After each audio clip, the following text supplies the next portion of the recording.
এবছর মে মাসে আমি একটা উপন্যাস লিখেছিলাম, অগস্টের অভিশাপ, ইংলিশে কার্স অফ অগস্ট। বাংলা এবং ইংলিশ ভার্সন দুটোই আছে।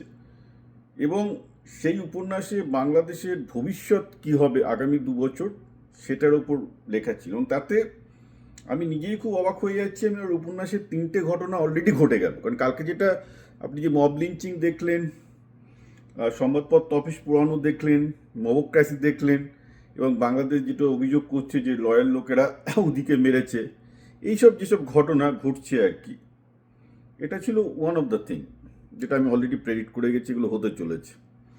তো এই উপন্যাসের 3টে জিনিস কি কি ঘটে গেছে আমি বলে দিই। প্রথম হচ্ছে যে এই যে বাংলাদেশ অ্যাকচুয়ালি আইএসআই, র এবং চাইনিজ স্পাই এজেন্সি, মানে পৃথিবীর বিভিন্ন স্পাই এজেন্সির মুক্তাঞ্চলে পরিণত হতে করেছে। কারণ বাংলাদেশের যে সেন্ট্রাল সিকিউরিটি সিস্টেম অ্যাপারেটাস ভেঙে পড়েছে, সেটা আপনারা কালকে দেখতে পেরেছেন যে পুলিশ বা সেনাবাহিনী মবকে ঠেকানোর মতো অবস্থায় নেই। তো অবভিয়াসলি সেক্ষেত্রে যেটা হবে, সিরিয়ার মতো অবস্থা হবে, সেখানে প্রতিটা দেশের গুপ্তচর বাহিনী আস্তে আস্তে ঘাঁটি ঘুরবে এবং তারা নিজেদের খেলাটা খেলতে থাকবে, যেটা বাংলাদেশে অলরেডি শুরু হয়ে গেছে।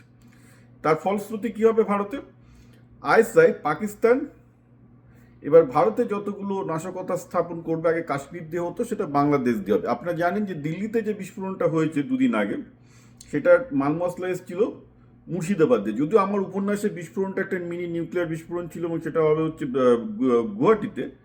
কিন্তু আমি দেখিয়েছি যে কীভাবে পশ্চিমবঙ্গের ট্রানজিট এবং পশ্চিমবঙ্গের ইসলামিক নেটওয়ার্ক ইউজ করা হবে, এবং এক্স্যাক্টলি কিন্তু সেটাই হয়েছে এই দিল্লির বিস্ফোরণে। এটা ছিল আমার সেকেন্ড নাম্বার পয়েন্ট, যেটা মিলে গেছে। আর থার্ড হচ্ছে যে মব লিঞ্চিংয়ের দৃশ্য যেভাবে দেখলেন, যে হিন্দু ছেলেটাকে কেটে মেরে পুড়িয়ে দিল, এই দৃশ্য প্রকাশ্যে, যেটা তালিবানের আপনারা ভাবেন বা সিরিয়াতে হয়েছে, সেই দৃশ্য বাংলাদেশে বারবার করে ফিরে আসবে।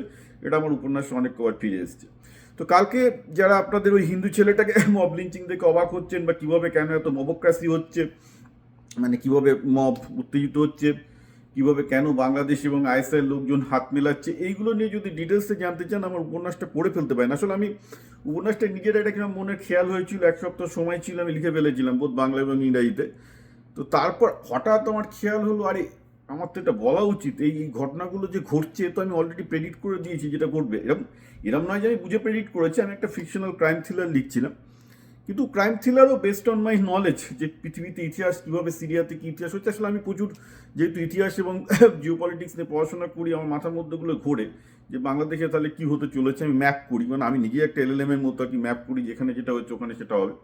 অ্যান্ড ফার্স্ট ক্লাস এক্স্যাক্টলি সেটাই হয়েছে। আমি ডেসক্রিপশনে দিয়ে দিচ্ছি, আপনারা এই যারা ইউটিউবে দেখবেন তারাও দেখতে পারেন। উপন্যাসের আমি গুগল থেকে লিঙ্ক দিয়ে দিচ্ছি, বাংলা ইংরাজি যে কোনো একটা ভার্সনে আপনারা পড়ে ফেলতে পারেন উপন্যাসটা। বেশিক্ষণ লাগবে না, 2 ঘন্টায় আপনাদের পড়া হয়ে যাবে। এক নিঃশ্বাসে পড়ে ফেলবেন এবং বাংলাদেশে কি আসতে চলেছে ভবিষ্যৎ সেটাও বুঝতে পারবেন।